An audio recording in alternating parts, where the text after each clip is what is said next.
And welcome to Under Center with Kirk Cousins. Cousins from under center, straight drop, it's another deep shot, center of the field, caught it on the run, 20, 15, 10, touchdown! Well, Kirk, our special guest today is another fellow Michigan native, tight end Tyler Conklin, who has become a favorite target of yours under the circumstances right now, and a guy whose work ethic is second to none. Yeah, Tyler, it feels weird for me to call him Tyler, so I'm just going to call him Conk the whole interview because that's what everybody in the building calls him. And we'll get to another nickname that I refer to him as well. But Conk, thanks for joining us, man. No problem. Thanks for having me.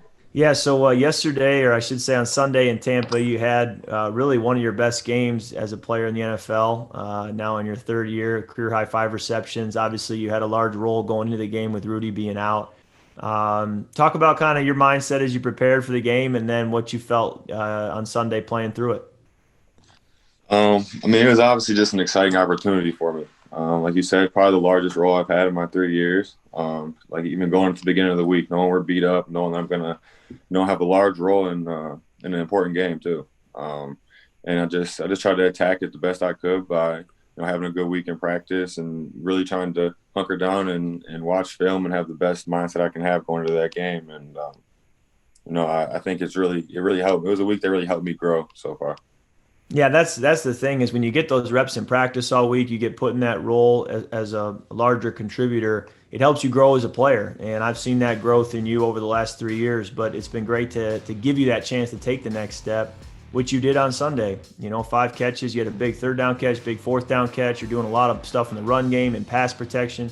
Talk about the pride you take in kind of being versatile as a tight end. So many people focus on the tight end position as route running and catching the football, which is, the big part of it and what guys get paid to do. But so much of the job involves run game and knowing all the different blocking combinations and pass protection rules. And many of our play passes, you don't even go out on a route and you have to pass protect the best pass rusher on the other team. So talk about the challenge that it is to have to be so versatile as a tight end.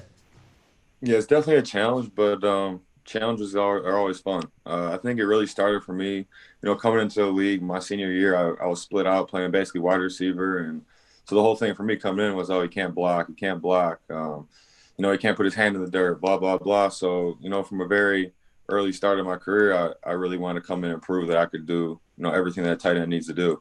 And obviously with the system we run, you got to be able to do that. And like you said, sometimes it's the best pass rusher, and those aren't always the most favorable matchups. But you can go out there and get it done against a good pass rusher. It only helps you build confidence and helps you get better and better to be that overall tight end. Yeah, no doubt. Well, when Rudy went down against Jacksonville and you stepped in, made the big catch in overtime, we didn't miss a beat. And Sunday we didn't miss a beat at the tight end position, and that's in large part because of what you were able to do. And, we talked earlier in the year when, you were seeing yourself as, hey, I'm going to get limited opportunities and it's my third year and I'm ready to go. I've kind of taken that next step, but I got to wait for that opportunity. And, I've always felt that in this league, the cream rises to the top. And if you're good enough, you'll get your chance. And when you do, you're going to show people what you can do. And I think the last few weeks you've shown that.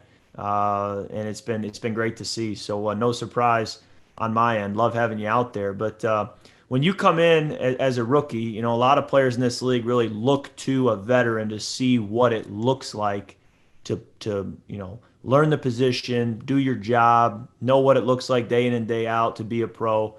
What was it like coming in as a rookie, kind of being able to learn from Rudy and now his 10 years of experience in this league and how smart of a player he is? Have you been able to kind of use that as an asset to kind of watch and learn from a guy who's done it so well for a long time?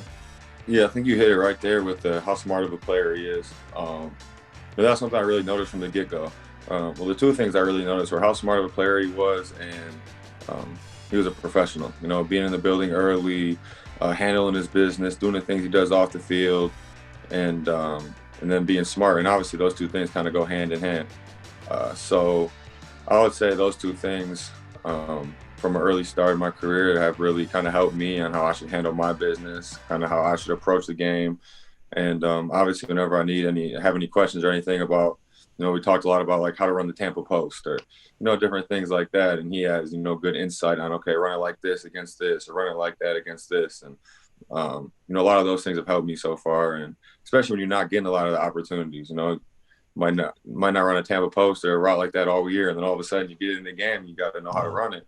You can't go out there and be like, oh, it's my first time running it, because you might not get that opportunity again. So he's helped me with a lot of things like that, and it's definitely been beneficial in my first 3 years.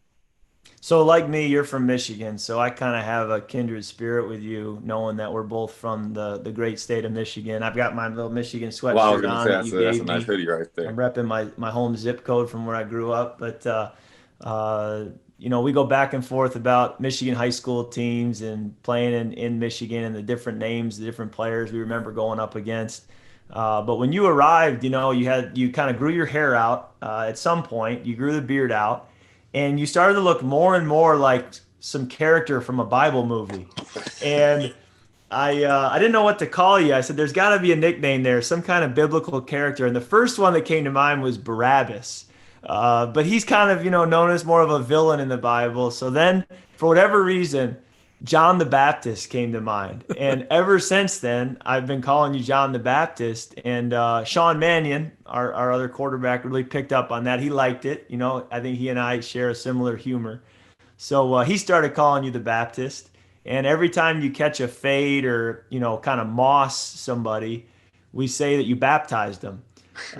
So for the listeners, what are your thoughts on the nickname John the Baptist?